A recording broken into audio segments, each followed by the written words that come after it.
Hey guys, what's up? And welcome back to another Rune page video. Sorry, chair squeaking quite a bit there. Basically, Zoe was released yesterday, so I thought I'd get you a quick Rune guide done. I've played 3 games, so obviously not a lot, but get the gist. Really enjoy her actually. She's definitely probably the most fun champion that I've played in a while, and even if you don't plan on maining her, I'd definitely tell you to play her just because of how much fun it is to play. She really does add a lot of fun to the game. So it's a simple Rune page for you. I had a look online and I played a different few styles at first. My second path was domination at first for extra damage and stuff like that, but this is what I'm saying on. So I think anyone really would advise you to go for Arcane Comet. Definitely the best choice for most mages. When you compare to Summonary, sorry, but it has been nerfed recently, and also she does not grant shields, so there's no point in that one really. So it's brilliant for poke champions, but no, she is pokeable, but you're losing the shield aspect, and like I say, it's been nerfed, so there's no point.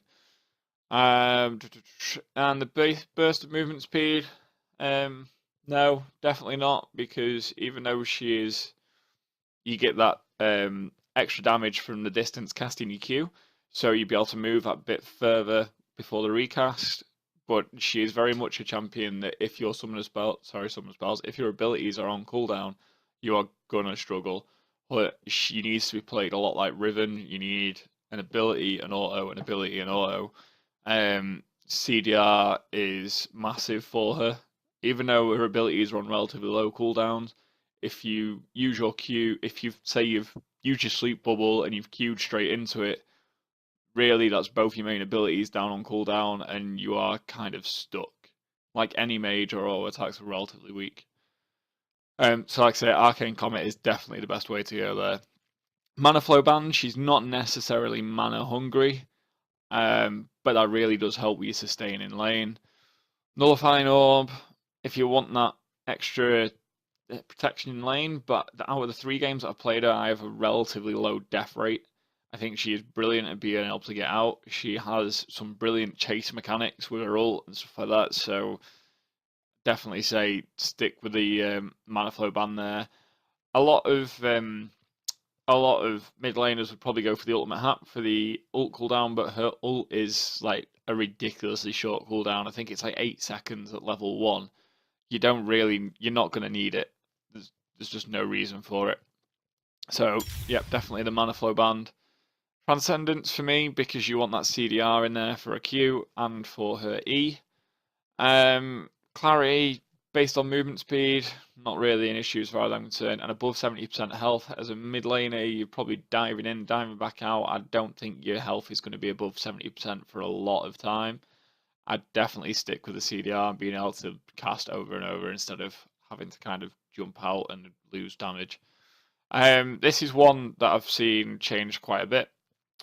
Now, a couple of the guides I've seen on Mobifire and a few other sites have said to go for Scorch. To me, Scorch doesn't scale enough.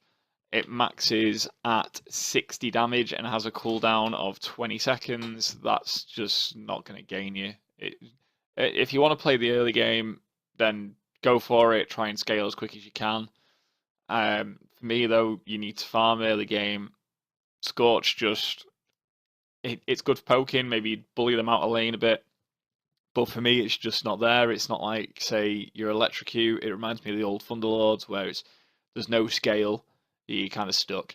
Water walking, movement speed again. I don't think you need it. I really don't. She's a relatively fast champion. I don't know if this is just because I'm obviously a top laner main, and all my champions are slow as hell. But yeah, for me, she just doesn't need it. So I'd go for Gathering Storm and play the late game. So obviously, the longer the game goes on, the more extra AP she'll get. So your average game is between 20 and 40 minutes. So you're looking at 24, 48, or 80 AP extra. So if you're laning against a team that necessarily doesn't have that on, they will hit their max limit because you're probably going to be full items if you get into 40, 50 minutes. So that extra 120 AP is just going to destroy. For me, that is definitely the way to go. Second, I'd go for Inspiration. Get the Biscuit Delivery just so you've got that extra sustain in lane. You get that extra mana. You get that extra HP.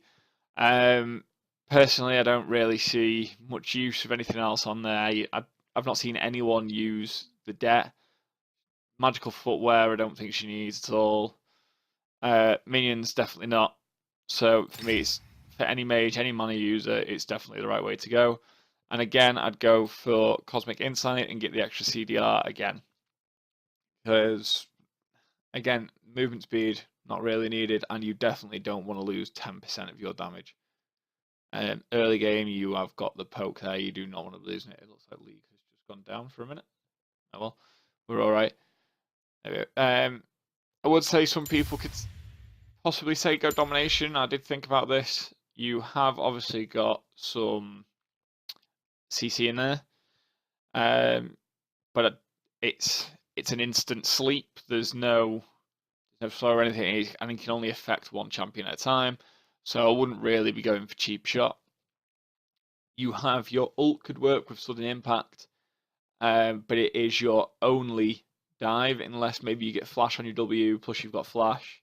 So you could double flash, maybe get that extra burst there, but I don't think it's worth it. I have tried it, like I say, and there's no point in your life stealy base. So yeah, definitely go for your biscuit delivery and your cosmic insight.